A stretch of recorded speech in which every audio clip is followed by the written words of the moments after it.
हाँ, hello students, good morning. हम next last class में देखे थे एक्सरसाइज 8.2 का क्वेश्चन नंबर 4 का 2 तक बना दिए थे। 3 में हमको बनाना है। तो 3 क्या है? तो 3 कहता है the value of cos theta increases as theta increases. कहता है कि थीटा का वैल्यू हम आगे बढ़ा दें तो कोस थीटा का वैल्यू क्या होगा, वह आगे बढ़ जाएगा। थीटा का वैल्यू मान लीजिए थीटा इक्वल टू क्या लेंगे, 0 डिग्री। इससे आगे बढ़ाइए कितना होगा, हम जो जो हमको याद है वो उसका यूज करेंगे। 30 डिग्री, हमको 45 डिग्री, 60 डिग्री और 90 डिग्री। ट्रिगोनोमेट्री का जितने भी रेशियो है सबका एंगल हम लोग याद कर चुके हैं, उसका यूज करेंगे। कि पहला हम लेते हैं वेन थीटा का वैल्यू हम लोग 0 डिग्री लेते हैं। तो क्या है ये कोस थीटा है ना, कोस थीटा का देखना है। कोस थीटा की जगह कितना लाना है, 0 डिग्री। कोस 0 डिग्री वैल्यू कितना होता है, 1 होता है। वेन थीटा का वैल्यू जो है 0 से बढ़ा के कितना लेंगे, 30 लेंगे। तो 30 लेंगे तो कितना होगा, कोस थीटा, कोस यानी 30 डिग्री का वैल्यू कितना होगा, कोस 30 डिग्री वैल्यू होता है वही जो साइन 60 डिग्री का होता है। तो हो गया √3/2। √3 का वैल्यू क्या होता है, 1.73 समथिंग है ना, बाय 2। तो इसको डिवाइड कीजिए, क्या होगा, 0 पॉइंट हो गया 86 समथिंग है ना। अब क्या है, कोस वेन थीटा का जो वैल्यू है अब 30 डिग्री से बढ़ा क्या आ गए, 45 डिग्री। तो कोस 45 डिग्री का जो वैल्यू होगा कितना होगा, 1/√2। ये मेरे लिए √2 प्रॉब्लम कर रहा है, तो हम क्या करेंगे, इसको रेशनलाइज कर देंगे। क्या करना होगा, √2 और से हमको रेशनलाइज कर दिए है ना। 2 बार ऊपर भी लिखे, नीचे भी लिख दिए, यानी न्यूमरेटर और डिनोमिनेटर में दोनों से मल्टीप्लाई कर दिए। तो क्या होगा, √2 × 1 √2 हो गया है ना। और √2 × √2 क्या होता है, 2। अक्सर हम ऐसा करते हैं, रेशनलाइज करते हैं जब नीचे में मेरा रूट में हो, स्क्वायर रूट में हो, है ना। तो ये आपको मैं पहले भी बता चुका हूँ। अब ध्यान दीजिए, वह √2 का वैल्यू आप निकाल सकते हैं, क्लास 8 से ही आप अच्छी तरह से रूट का वैल्यू निकालने जानते हैं। इसका वैल्यू होता है 1.414 होगा, और ये 2। इसको डिवाइड कीजिए, क्या होगा, 0.707 समथिंग, और ये 45 डिग्री हो गया। अब आ जाइए 60 degree. When theta equal to 60 degree, किसका बात चल रहा है, कोस का। तो कोस थीटा की जगह में 60 डिग्री इक्वल टू वही होगा जो आपका साइन 30 डिग्री वैल्यू होता है। क्या होता है, 1/2। 1 को 2 से डिवाइड कीजिए, क्या होगा, 0.5।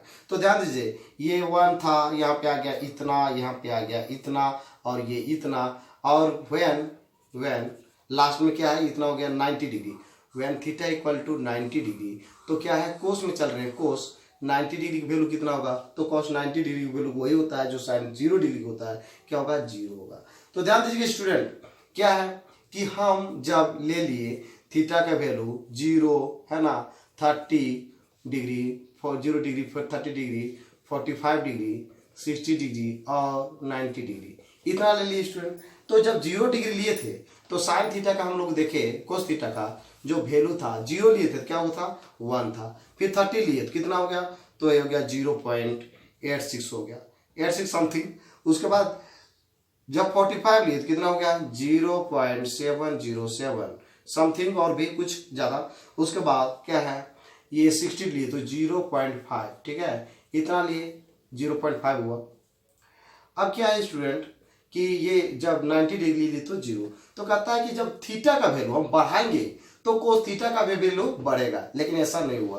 1 पहले था लेकिन 1 से कम हो गया, 0.86। उसके बाद और देखिए आगे बढ़ाइए, है ना, तो इससे भी और कम है, क्योंकि 8 से स्टार्ट था तो 7 आ गया, ठीक है। फिर आगे बढ़े तो और कम हो गया, यहाँ 7 से स्टार्ट है, यहाँ पर 5 हो गया, और बढ़ा दिए तो क्या हो गया, 0 हो गया। तो ऐसा क्या हो गया, गलत। ये जो कह रहा था वो गलत हो गया। थीटा का वैल्यू हम बढ़ाए तो कोस थीटा का बढ़ा नहीं बल्कि घट गया। तो इसका आंसर क्या होगा स्टूडेंट, तो आंसर ये गलत हो गया, यानी कि इसको हमको लिखना है फॉल्स, जिसको ए भी लिख सकते हैं ना, फॉल्स लिख दिए। क्यों, तो लिख दीजिएगा द वैल्यू ना, देयरफॉर लिख सकते हैं आप, ऐसा आपको लिखना नहीं एग्जाम में, चूंकि 1 मार्क्स का क्वेश्चन है। Therefore the value of cos theta, the value of cos theta increases as नहीं, इंक्रीजेज नहीं होता है। कोस थीटा का वैल्यू क्या होगा, डिक्रीज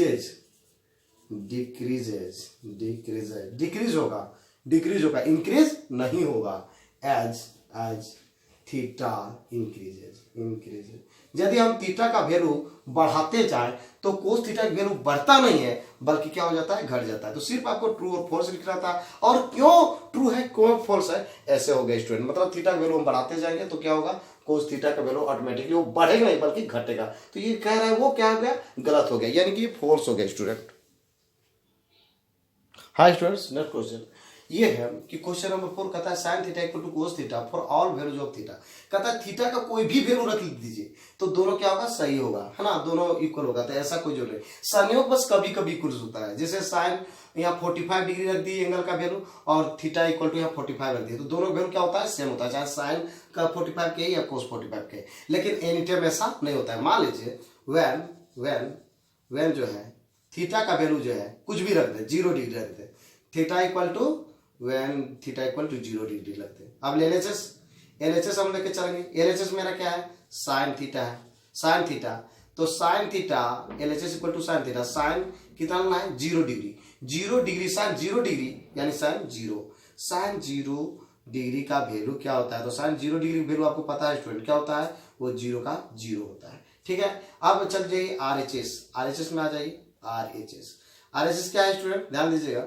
आरएचएस इक्वल टू क्या है, थीटा का वैल्यू कितना लेना है, 0 ही लेना है, साइन थीटा। अब क्या लेना है, ये कोस थीटा का वैल्यू क्या होगा, तो कोस थीटा का वैल्यू, कोस थीटा का कितना है, 0 डिग्री, कोस 0 डिग्री। तो कोस 0 डिग्री का जो वैल्यू होगा स्टूडेंट वो क्या होगा, तो कोस 0 डिग्री वैल्यू हम लोग जानते हैं क्या होता है, 1 होता है। क्या 0 और 1 इक्वल है स्टूडेंट, नहीं है। इसका मतलब LHS is not equal to RHS, यानी कि sine theta equal to cos theta नहीं होगा, साइन थीटा इक्वल टू नहीं होगा कोस थीटा। ठीक है, sine theta not equal to cos theta कब, फॉर ऑल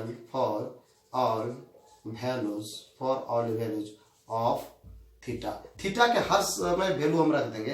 तो कोई ये जरूरी नहीं है कि साइन थीटा और कोस थीटा इक्वल होगा, है ना। थीटा का वैल्यू यहाँ पर रख दीजिए, यहाँ पर दोनों सेम रख दीजिए तो उसका वैल्यू एन टाइम सेम नहीं होगा, एलएचएस और आरएचएस दोनों सेम नहीं होगा। इसलिए क्या हो गया स्टूडेंट, तो आंसर में हो जाएगा ये, आंसर में हो जाएगा फॉल्स, ये यानी कि ये सही नहीं है। ठीक है स्टूडेंट, आप समझ गए होंगे। नेक्स्ट क्वेश्चन चलते हैं।